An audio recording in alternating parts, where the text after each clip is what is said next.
I see Into the Spider-Verse as a film that perfectly reflects what it means to be Spider-Man. And hopefully, by the end of this video, you will too. Welcome back, everyone. We're here today to talk about one of my favorite films of all time, Into the Spider-Verse. I'm very excited to be talking about this one, and I want to say thank you to all my Patreon members for voting on our poll for our watch along this month. This was the one that was picked, and so now I'm here to share some of my thoughts with you after going back and rewatching it with some of my community. Also, if you ever want to join us for the watch along, you can check it out over on the Patreon at patreon.com/vampex13. And thank you to all my patrons out there. Before we get into this, I want to know, what is your favorite Spider-Man movie? Let me know down in the comments below. All right, let's start off with one of the things that I really love about Into the Spider-Verse, and that is Miles. I actually think that sometimes I even prefer Miles Morales to Peter Parker's Spider-Man. Don't hate me, Peter. I love Peter too, but I think that Miles for me has always just felt like more of a relatable character. I don't know if it's because he also is more modern. That's a part of who he is. I do think we've modernized Peter as well for the ages. Marvel always kind of exists in the current time period, even though there are things that happened way back in the 60s. We sort of update the canon every now and then to make it be in the present day. But for me, there's just something about Miles. I feel like maybe it's his quirky nature that he has to him. Maybe it's that in Into the Spider-Verse, he's also a bit of an artist.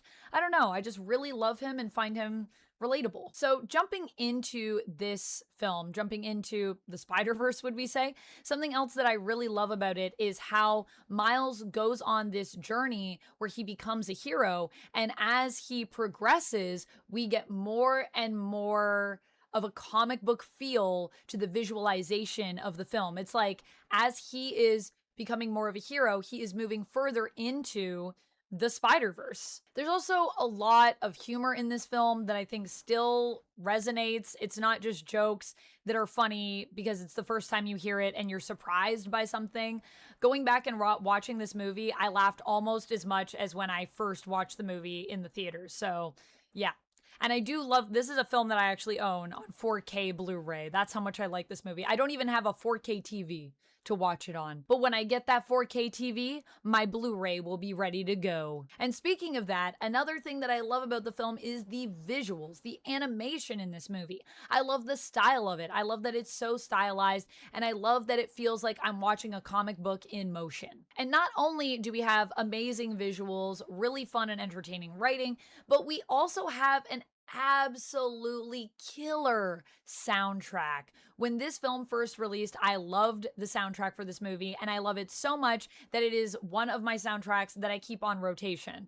And I find superhero movies can be quite a fun place to get music from. When people get creative with superhero soundtracks, man, they are so good. If you want some other examples of just superhero projects that I like that have great soundtracks, I would also say Invincible is another one. I would also say Guardians of the Galaxy is really good. There's just a lot of great music in superhero films out there. Oh, I also love the Birds of Prey soundtrack. That might be, I know my love of Birds of Prey is probably a hot take for a lot of people, but that soundtrack is amazing. When it comes to Miles as this character, this larger than life figure of Spider-Man, there are a lot of core principles that we get introduced to through Miles stepping into this role. And I think what I really love about this movie is that it is sort of that like intro to Spider-Man, like the origin story of a character, but it does it in a way that also showcases everything that the character represents, not just through telling us what he represents, but through showing us by example. One of the core principles of being Spider-Man that the film comes back to time and time again is that Spider-Man is a character that always gets back up. He has that level of resilience that really makes him stand out among other heroes. And I know you might think all heroes go up against stuff and they have to get back up, but Spider-Man facing insurmountable odds and managing to somehow save the day is a core principle of the character that extends way back to the beginnings even of Peter Parker in the comics. So I feel it's really important to showcase that, and the film does a great job of doing that with Miles as well. Another character that I always think of for like has to get back up can't stay down is Daredevil. I think Daredevil and Spider-Man are two characters that really embody that principle of resilience very strongly. And there are also some really great characterizations, not just of Miles in the movie, but of other spider people as well, including Peter. The Peter from his reality, I think, does a great job of showcasing what Peter really is like when even he has that first interaction with him and Peter gives him the key, the goober, and he's telling him, I need you to protect this and I need you to promise me that you'll come back and you'll shut this down for me. And the same conversation, he also says to Miles, I promise I'm going to meet up with you and we'll do this together. You won't be alone. But he also makes him promise. And I think that showcases just where Peter is at in this moment, but who Peter is as a character, because he is planning for the fact that everything might go terribly wrong. He knows physically he's done. And he has a card up his sleeve. Maybe he can talk his way out of this one with Kingpin. But if he can't, he wants to make sure that someone is going to be there to carry on the mantle, to carry on the legacy, to save the day in his place. And yet there is a sense of hope because he still says to Miles, I promise I'm going to be there for you. He believes that he'll make it out, but he's preparing for the worst. And that really is who Peter Parker is as a character. And who Spider-Man is as a character. I also even love Kingpin in this. Sure, he's one big muscle, which to some might be a little bit too much stylization in his design. I like his design in this though, and I also love that we decided to give him the motivation of his family. I think it's really sweet to give him a somewhat pure, I would say actually a pure motivation. Sure, is he willing to rip the universe apart to get his family back, which is terrible? Yes, that is terrible, but that just shows you how much Kingpin misses Vanessa and his son. And that is, I don't know, it's just really relatable, I think, for a character, for a villain too. And for someone like Kingpin to humanize him in that way, I thought that was really neat. Also, what a way to pass the mantle on to Miles in this story. Miles gets passed the mantle through the death of Spider-Man. Very, very dramatic. And definitely there are so many things in Miles's world that I also love reflect, of course, the Ultimate Universe of Earth 1610, the original Ultimate Universe that we had back in the comics, back in the day, including even a Goblin here, I feel like has that feeling of the ultimate Green Goblin as well. And the interesting thing with passing the mantle through the death of Spider-Man is that it also instantly establishes the stakes for our hero in this story. Miles is now forced to confront that he is the only one that can step up to the plate that he knows of that can try to complete this task. Peter has given him this mission. He has to try to complete it because if he doesn't, the whole universe might be gone. The whole world might be gone. His family is being threatened. But on the other hand, he also just had to see what happens when you fail to succeed at your heroic task. So either he's going to go into this and he might not make it out, or he's going to go into this and if he fails and he does live, then no one makes it out. We all go. It's just a terrible situation for Miles to be in, but it instantly establishes how dangerous this mission is. I also love how MJ's speech that she gives is overlaid with Miles kind of trying to come to terms with his powers and accept them, to the point that when he shows up at the vigil, and he hears MJ's words, he says, oh man, it's up to me. And the other guy says to him, I don't think she's speaking to you specifically, but it does feel that way because of everything that Miles is going through. There's a lot of cool interweaving story elements Into the Spider-Verse, and that's something I really like about it. It's some really good storytelling in this movie. Something that I also realized about it and about Spider-Man, and it's crazy because this watch-along is the first time that I think I've clocked this, is that Spider-Man really is a character that represents anxiety. Like when you think about spider sense, you are getting the sensation that something bad is about to happen because you're seeing a little bit into the potential of the future.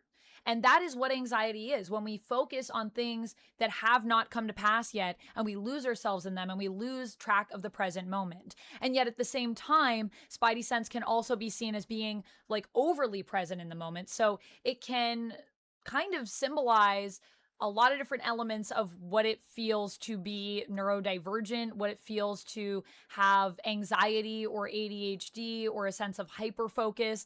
And I guess that's something I never really thought about with this character. But yeah, Spider-Man represents trying to hold the fort down while chaos is going off all around you, which is kind of what it feels like to be an anxious person. Speaking as someone who is an anxious person. I like as well how Into the Spider-Verse is not afraid to make fun of itself. It's not afraid to say, you know what, comics are kind of a silly concept, and there are silly rules that we're held to, and we're gonna point those out. And that's ultimately what they do as well with the introduction of the character that is Miles's mentor, who is also Peter Parker, who is our Peter Parker essentially from the MC2 universe. Now, if you don't know the MC2 universe, it is Earth 982 over in Marvel Comics. It's an alternate universe where Peter is allowed to grow up. He's allowed to have a family, become a father. He's allowed to, oh my goodness, age. I know it's a crazy concept in comics, especially when we talk about Marvel Comics or DC Comics, where people are just stuck in the same loop, you know? But that is something that I love here, and I think by using that character, they're able to kind of showcase some of the silly restraints we have to not letting characters age, and the problems that you run into when you do get stuck in those loops, which is what's happening to Peter here. The stories of each of these main spider people that we have, at least the three main ones, which would be Miles, Peter, and Gwen, they all have really strong character arcs that interweave as well and kind of depend on each other's involvement in order for them to get through it. So it really does feel like a good ensemble piece. Now, with Miles, what he's dealing with is the fact that he doesn't really believe in himself yet. And this is something that he was dealing with even before he had spider powers. So we're seeing his journey where as he becomes more confident in himself and he believes more in himself, he gets better control over his powers and he becomes more powerful. Like his powers are connected to his ability to believe in himself. And I think what that also shows us is the power of believing yourself just as a person. Like even if you don't have superhero powers, when you start to believe in yourself, it can make you feel more confident, which means that you're going to be able to perform better in your day-to-day life. And as a result of that, you'll see your success and then you'll become more confident. And it's kind of this really positive cycle that you can get into if you focus on it, dealing with that hang up of feeling you're not good enough and showing you how just a little bit of belief in you can help to solve some of those problems. And is this an oversimplification of, you know, self-esteem issues?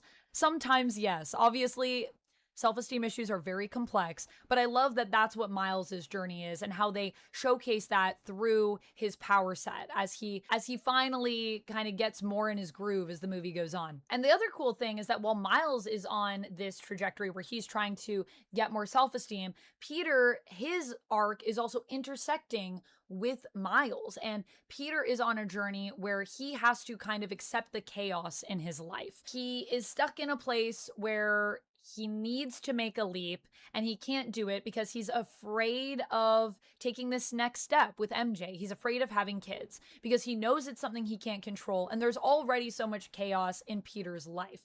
So it makes sense that he would be worried. But he has to take this leap of faith to believe that even though things are chaotic, he can make it work. And Miles has to take this leap of faith in just believing in himself and that he is good enough. So the leap of faith is a huge theme in the film. And it also even extends to Spider-Gwen and her journey in the movie. Her journey is all about her coming to terms with her own guilt surrounding the death of her best friend, Peter Parker, who in her universe, Earth 65, is known as the Lizard, because that's what Peter becomes in that reality. And as he turns into a villain, Gwen is put into this difficult place. It ends up resulting in Peter's death. And so she carries a lot of guilt with her about that and closes herself off from pretty much everyone. She feels that she's too dangerous to have friends. I think that's really tragic for her, and her journey and how she kind of intersects with everything is through meeting these characters who are capable, who also have powers, who are like her. She's able to relate to them and she's able to actually make some friends again and believe that, you know what? Yeah, like the world is dangerous, but sometimes the friendship is worth the risk. I actually feel like Spider-Gwen's journey in both Into the Spider-Verse and Across the Spider-Verse is one of the most powerful journeys that we have in the entire narrative thus far. I really love what they did with her character in this, and even beyond it. Well, not actually beyond yet, because we haven't got that film. Will we ever get that film? I hope so, at some point, please. It's also wild to think that Spider-Noir, which we got recently, would not have existed without Into the Spider-Verse. And when you actually see Spider-Noir in this movie, it's pretty crazy that the lines still match up with the characterization that we have in the live-action show.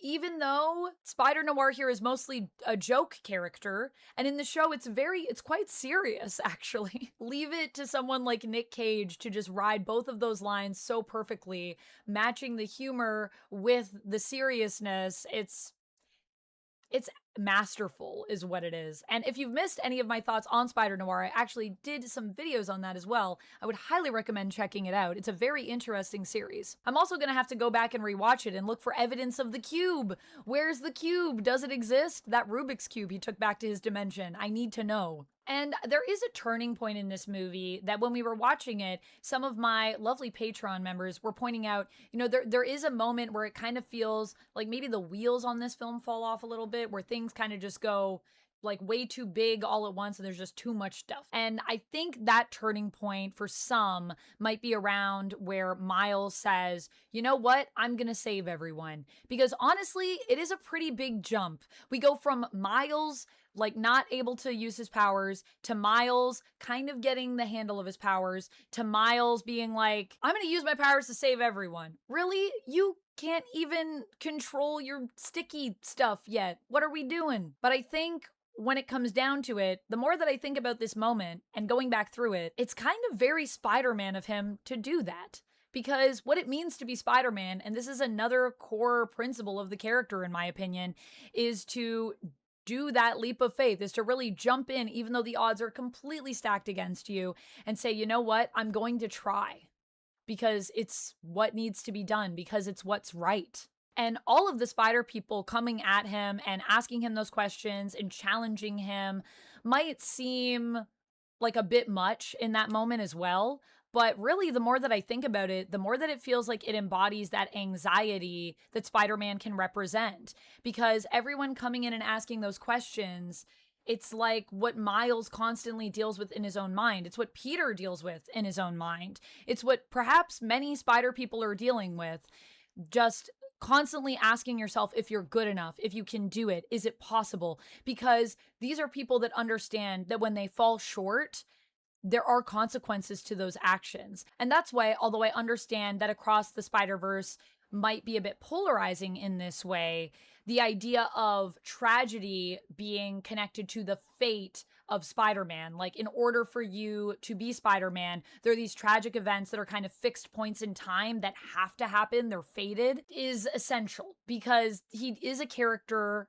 She, they, all of the spider folks are characters that have to experience tragedy in order to understand the responsibility of their power set. With great power comes great responsibility. That is a core principle to me of Spider-Man. And so I don't know if framing it as a sort of fated thing works across the board, but I understand why these characters do that in that moment, why they're questioning Miles and putting the pressure on him. It's because they've been under the pressure and they've seen what it means when they crack. And they want to make sure that Miles doesn't have to kind of go through that. In a way, they're doing it because they want to protect Miles, because they care about him. Unfortunately, to be Spider-Man, there is a lot of great things that come with it, but a huge part of it is tragedy and is guilt.